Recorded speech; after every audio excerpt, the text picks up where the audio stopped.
Então, crianças, nós vamos para a leitura do esquema que está na página 124 do livro de língua portuguesa. O esquema, ele está organizando tudo aquilo que nós vimos até agora sobre as cartas, tá? Então, aqui a gente pode ver, ó, carta. Foi o que nós estudamos. O que é uma carta? É uma comunicação escrita entre pessoas que geralmente estão distantes. As cartas podem ser pessoal ou não pessoal, comercial e para fins de trabalho, certo? As cartas, a carta pessoal.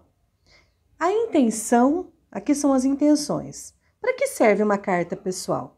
Para dar notícias daquilo que aconteceu com a gente, para contar alguns fatos, alguns acontecimentos, fazer confidências, contar segredos, revelar sentimentos, expor aquilo que está sentindo, né? E aqui nós podemos ver, toda carta tem a construção, as partes de uma carta.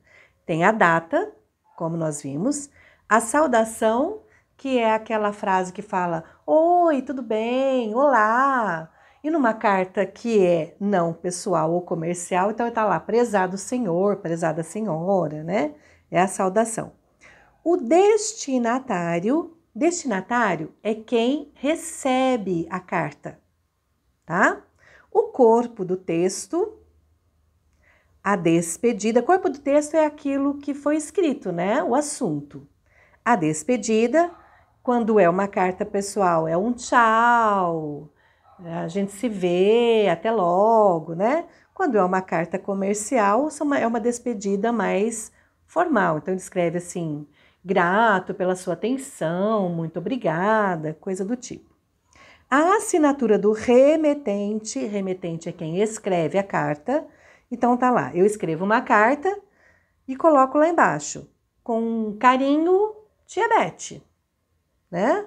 Se é uma carta pessoal. Se é uma carta formal, atenciosamente, Elizabeth. E um lembrete, se ficou alguma coisa que a gente esqueceu no corpo da carta, né, no assunto da carta, a gente escreve uma observação embaixo da assinatura. Nessa comunicação escrita, na carta, também tem a linguagem, que a linguagem depende da relação do remetente com o destinatário. Então, se sou eu que sou o remetente, né, quem está escrevendo, e a relação que eu tenho com o destinatário, então, com quem vai receber essa carta.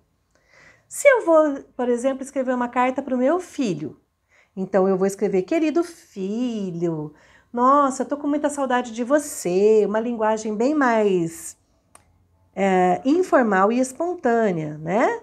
Então, já se o destinatário, se quem for receber a carta é um advogado, então a carta vai ter uma linguagem mais formal, mais respeitosa, né? Então, aí a linguagem da carta pode ser mais formal e cerimoniosa, quando é uma carta não pessoal ou comercial.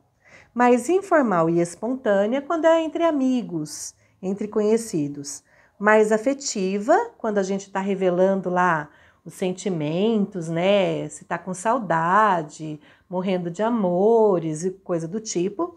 Ou mais objetiva, como é o caso dos bilhetes, né? Uma carta curtinha só para falar das coisas mais importantes, né? Um recado, um bilhete. E aqui nós vemos a característica das cartas, da carta não pessoal, comercial ou para fins de trabalho. Quais são as intenções dessa carta?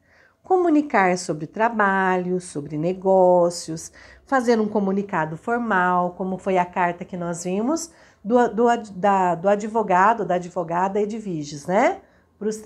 Pro lobo, dos 3 porquinhos e da Chapeuzinho, certo? Então, isso aqui é um esquema de tudo aquilo que a gente estudou. Está tudo aqui registrado de forma bem resumida. Agora, nós vamos conversar um pouco sobre a questão da convivência no dia a dia. Então, essas questões aqui, que vocês vão escrever no caderno, elas são pessoais. É a resposta de vocês. Mas eu vou ajudar vocês a pensar. Então, vamos lá. Na carta, Sam escreve que todos temos de aprender a conviver em harmonia. Letra A. Em sua opinião, Sam sabe conviver em harmonia? Então vamos lá, vamos pensar nas atitudes do Sam. Ele, na carta, ele se defende justificando a sua atitude como resposta ao que os outros fazem. Usar aspirador no meio da tarde, por exemplo. Só que ele mesmo, ele uiva no meio da noite, sem nenhum motivo que possa justificar o que faz, o que ele está fazendo. A gente pode considerar que Sam ignora a convivência harmoniosa? Ele está certo em uivar à noite? Quem que está mais errado?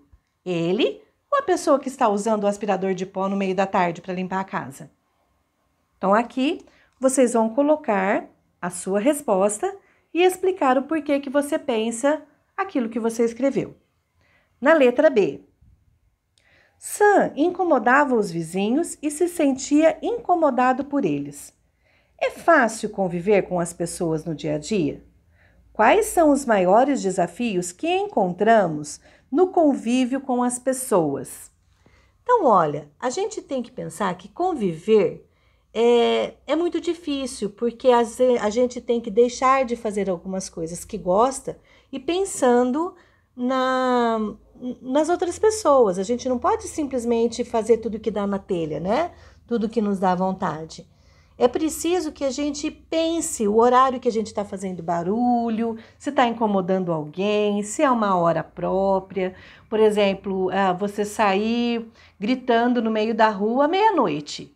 Tem gente que está lá dormindo, vai trabalhar no dia seguinte, mas mesmo que seja durante o dia.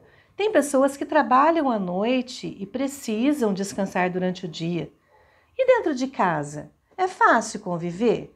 Com o pai, com a mãe, com os irmãos. A gente tem que pensar nas coisas que eles precisam fazer também, nas particularidades de cada um, nos horários de cada um.